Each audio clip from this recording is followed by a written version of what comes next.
Hello everyone, welcome to my channel. आज के इस वीडियो में हम लोग कुछ इंपॉर्टेंट नए क्वेश्चन को डिस्कस करते हैं जो एग्जाम में बार बार पूछे जाते हैं। क्वेश्चन कुछ इस प्रकार है। क्वेश्चन 1, कोनिडिया किस जीव की अलैंगिक जनन संरचना है? तो कोनिडिया अलैंगिक जनन के दौरान निर्माण होता है और ये कोनिडिया कवक जिसका नाम है पेनिसिलियम नोटेटम और इसकी दूसरी प्रजाति है एस्परजिलस।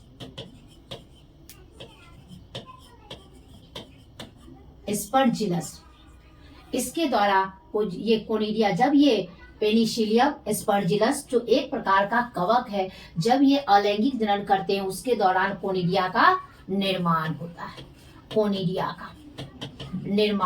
है।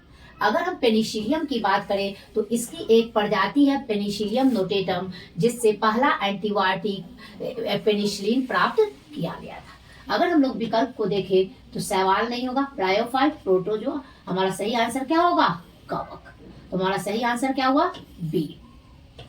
नेक्स्ट क्वेश्चन, एक पराग कोश में लघु बीजाणुधानी की सबसे बाहरी परत और सबसे भीतरी यानी आंतरिक भित्ति होती है। अगर हम लघु बीजाणुधानी की बात करें तो इसमें 4 परत होते हैं। सबसे बाहर वाले को बाह्य त्वचा, उसके बाद वाले को अंतःस्थिशियम, उसके तीसरे को कहते हैं मध्य परत और सबसे अंदर वाले को कहते हैं टेपिटम। तो सबसे बाहर का जो परत है उसे हम क्या कहते हैं? बाह्य त्वचा। तो अगर हम विकल्प को देखें तो ये बाह्य त्वचा और सबसे अंदर वाले परत को टेपिटम कहते हैं। तो हमारा सही आंसर क्या हुआ? डी। सबसे बाहरी परत को बाह्य त्वचा और सबसे आंतरिक परत को टेपिटम कहते हैं।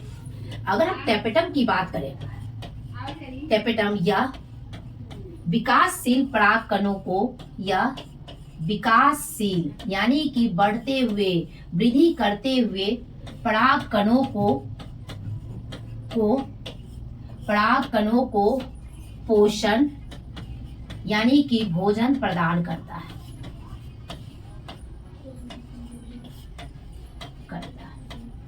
और टेपिटम लघु बीजाणुधानी की सबसे आंतरिक परत है और सबसे बाहरी परत को बाह्य त्वचा कहते हैं। तो हमारा सही आंसर क्या हुआ? डी।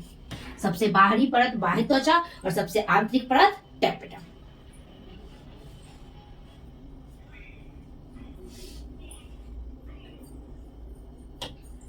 नेक्स्ट क्वेश्चन, नीचे दिए गए शब्द समूह में उन शब्दों को पहचानिए जो जायांग से संबंधित होते हैं। अगर हम फूल के मादा भाग की बात करें तो उसे स्त्रीकेशर, फूल के मादा भाग को स्त्रीकेशर कहा जाता है और इसके समूह को जायांग कहा जाता है। ये कुछ इस प्रकार का होता है। इसमें वर्तिका,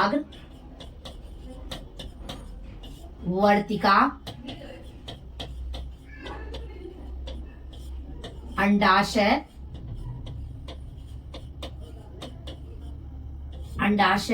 और बीजांड सन इसके मेन पार्ट है। तो अगर हम विकल्प को देखें तो पुंकेसर फूल के नर भाग को कहते हैं, तो ये विकल्प नहीं होगा। अगर हम इस ऑप्शन को देखें तो इसमें टेपिटम, अभी हम लोग पढ़े पिछले क्वेश्चन में कि लघु बीजाणुधानी के सबसे आंतरिक परत को टेपिटम कहते हैं, तो ये ऑप्शन गलत हुआ। इसमें पुष्पासन ये भी नहीं होगा।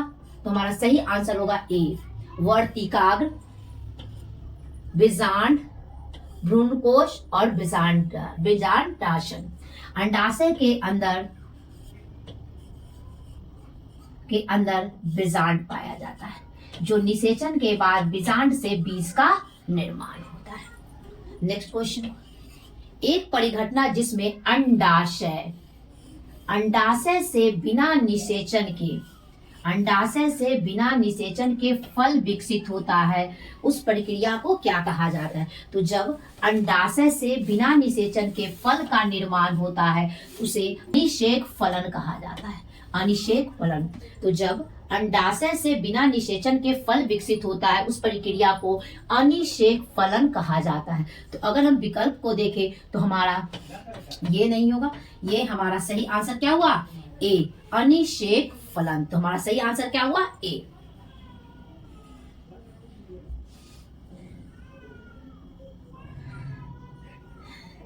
नेक्स्ट क्वेश्चन इस प्रकार है, पौधे की एक विशिष्ट प्रजाति जिसके परागकण हल्के होते हैं, छोटे होते हैं, चिपचिपाहट रहित मतलब और चिपचिपे होते हैं और भारी संख्या में मतलब अधिक संख्या में क्या होते हैं? उत्पन्न होते हैं। और इसके जो वर्तिकाग्र यानी मादा भाग क्या होते हैं? लंबी होती है और ये परबिए होती है।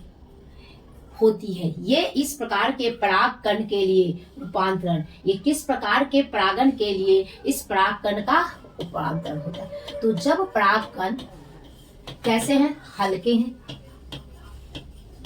क्या है? और चिपचिपे हैं, और चिपचिपे होते हैं, अत्यधिक संख्या में भारी संख्या में उत्पन्न होते हैं, भारी संख्या में उत्पन्न होते हैं, रंगहीन होते हैं,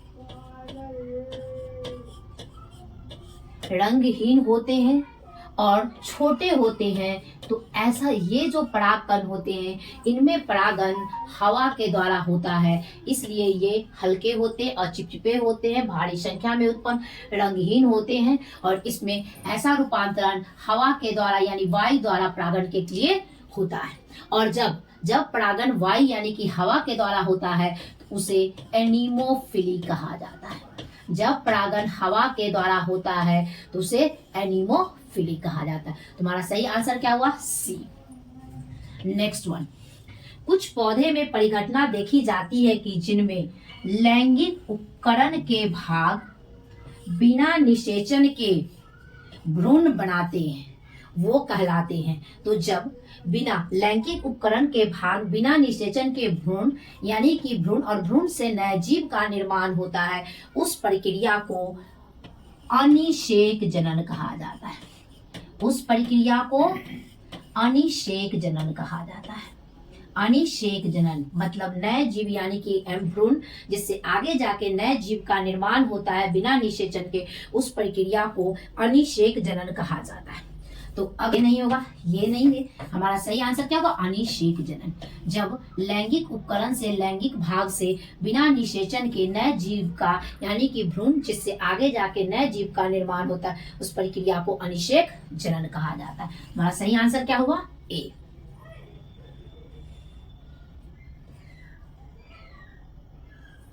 नेक्स्ट क्वेश्चन, एक प्रारूपी आवृत बीजी भ्रूण कोश प्राय है। अगर हम लोग आवृत बीजी यानी कि एंजियोस्पर्म, आवृत बीजी एंजियोस्पर्म, एंजियोस्पर्म जिसमें हमेशा डबल फर्टिलाइजेशन दोहरा निषेचन होता है। तो आवृत बीजी एंजियोस्पर्म के परिपक्व भ्रूण कोश में, परिपक्व भ्रूण कोश में सामान्यतः या परिपक्व भ्रूण कोश समानतः 7 कोशिकीय यानी कि इसके अंदर 7 कोशिका पाई जाती है और 8 केंद्रक पाए जाते हैं यानी कि 8 न्यूक्लिएट होता है। न्यूक्लिएट यानी कि एंजियोस्पर्म के परिपक्व भ्रूण कोश समानता क्या होती है? इसमें कितनी कोशिका होती है? 7 कोशिका यानी 7 कोशिकीय और 8 न्यूक्लिएट होते हैं। ये बहुत इंपॉर्टेंट है, हमेशा पूछे जाते हैं। तो अगर हम विकल्प को देखें तो ये आवृत बीजी भ्रूण कोश कैसे होते हैं? 1 कोशिकीय नहीं होते हैं, 2 कोशिकीय नहीं होते हैं, 5 कोशिकीय नहीं होते। ये कैसे होते हैं? 7 कोशिकीय। और किसमें कितने केंद्रक होते हैं, न्यूक्लिएट होते हैं? 8 न्यूक्लिएट। तो हमारा सही आंसर क्या हुआ? डी।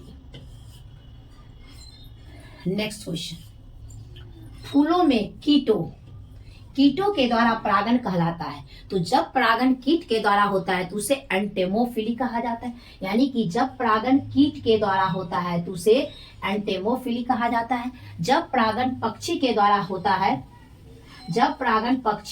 होता है तो उसे ऑर्निथोफिली कहा जाता है। जब परागण हवा के द्वारा होता है तो उसे एनीमोफिली कहा जाता है।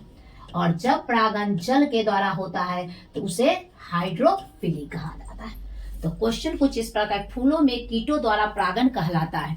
तो फूल में कीट द्वारा परागण कहलाता है एंटोमोफिली। तो हमारा सही आंसर क्या हुआ? ए।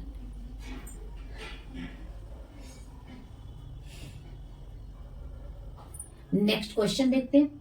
सेब। अगर हम लोग सेब की बात करें तो सेब एक प्रकार का मिथ्या फल है।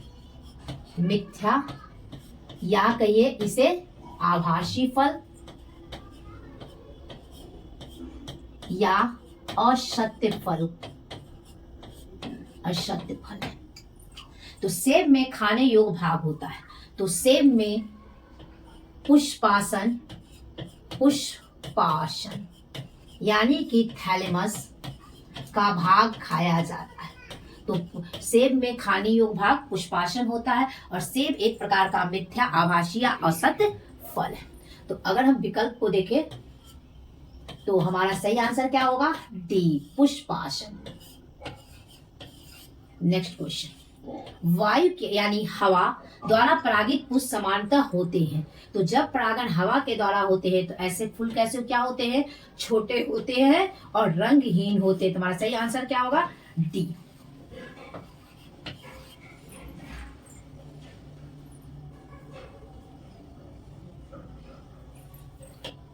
Next question. द्विनिषेचन इनमें से किसके द्वारा होता है? तो हमने पिछले क्वेश्चन में देखे थे कि द्विनिषेचन यानी कि दोहरा निषेचन हमेशा एंजियोस्पर्म आवृत बीजी में होता है। तो द्विनिषेचन हमेशा आवृत बीजी, जिसे एंजियोस्पर्म या इसे पुष्पी पादप कहा जाता है। पुष्पी पादप कहा जाता है। और ऐसे जो पौधा होते हैं उसमें फूल खिलता है और फल लगते हैं और फल के अंदर बीज होता है। तो हमारा सही आंसर क्या हुआ? सी, आवृत बीजी या एंजियोस्पर्म।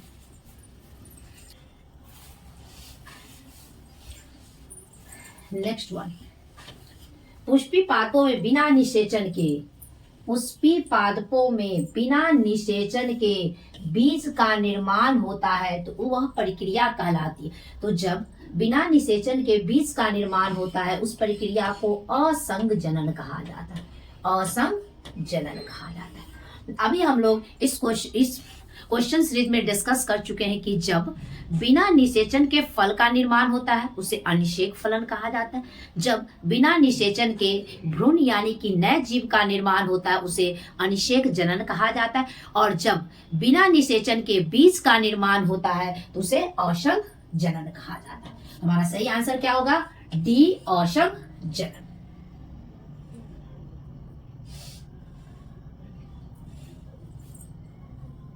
Next question. निम्नलिखित में से किसमें उसके जीवन काल में केवल एक बार ही पुष्प यानी फूल खिलते हैं? तो ये जो फूल के जीवन में एक बार फूल केवल बांस की स्पेसीज यानी बांस की प्रजाति जिसे कहा जाता है बेम्बू स्पेसीज। ये जो बांस की जाति का जो वृक्ष होता है बेम्बू स्पेसीज, ये वृक्ष लगभग 50 से 100 साल के बीच में इनमें एक बार फूल खिलते हैं। भारी मात्रा में फल उत्पन्न होते हैं और फिर ये पौधा मृत हो जाता है। तो जीवन में एक बार फूल किसमें खिलते हैं? बांस की प्रजाति जिसे बेम्बू स्पेसीज कहा जाता है। तो हमारा सही आंसर क्या हुआ? सी। Next question. पराग कणों को बहुत से वर्षों के लिए द्रव नाइट्रोजन किस चीज में रखा जाता है? नाइट्रोजन द्रव में किस तापमान पर भंडारण किया जा सकता है? तो जब पराग कणों को द्रव नाइट्रोजन में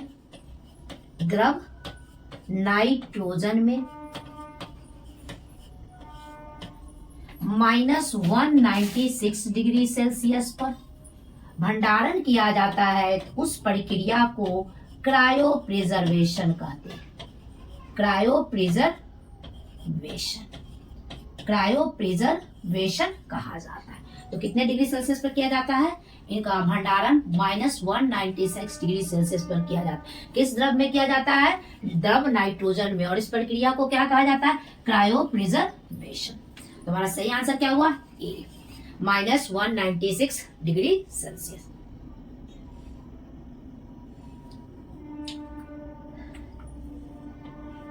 लास्ट क्वेश्चन, निम्नलिखित में से कौन सा पराग की जीवाश्मों के रूप में परिलक्षित करने में सहायक होता है?